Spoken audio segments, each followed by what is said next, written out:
But even though my ex Beverly could have resorted to some of those things and made a ton of money, I didn't. I didn't want her to do it,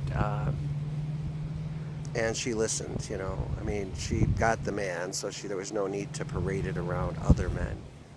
And it seems to me that a lot of country folk there believe that that's perfectly okay, and maybe so in your country, but it's identified in ours as a little loose.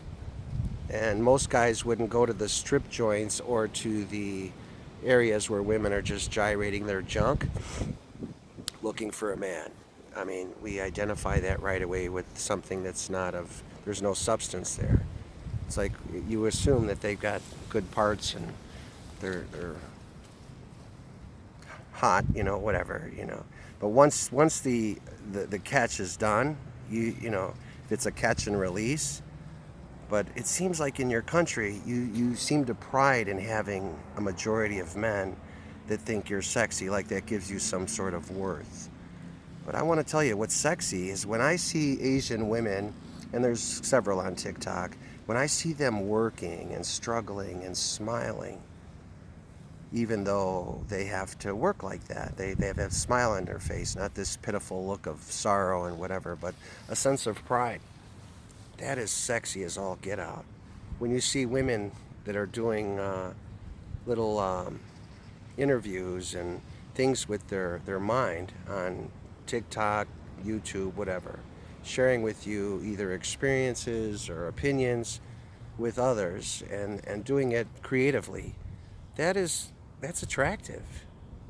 That's what's most attractive. What's less attractive is when you see a woman that's standing there and thinking that, with a song behind her and a look on her face of, oh, whatever, and she's gyrating her body. And what's even more disgusting is that once they find a man that's interested, and if they were to send you that, they keep it up there. The advertisement is still out there.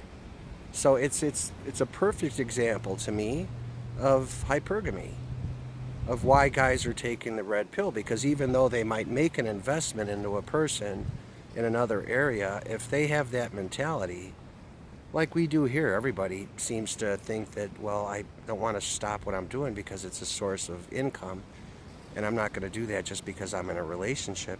You better understand that if that woman's gyrating her junk, and that's a way of drawing attention to herself, that's not going to stop. I'm well. How are you? Good. I'm not talking to myself. I'm doing a. I know. Yeah. Yeah. You're like, that guy's crazy over there. He's just talking to himself, holding the phone out here. Yeah. Yeah. So anyway, yeah, it's sad. It's sad because I've come to realize that it's kind of like you guys are just catching up. Or you think that what is what you have, use what you have to market yourself. It's either your brains or your body. But if you're getting older, your body's gonna fall apart. And most guys that have any intelligence know that. Maybe the guys that are older don't really care. And it is maybe a win-win if you're gonna stay there in their country.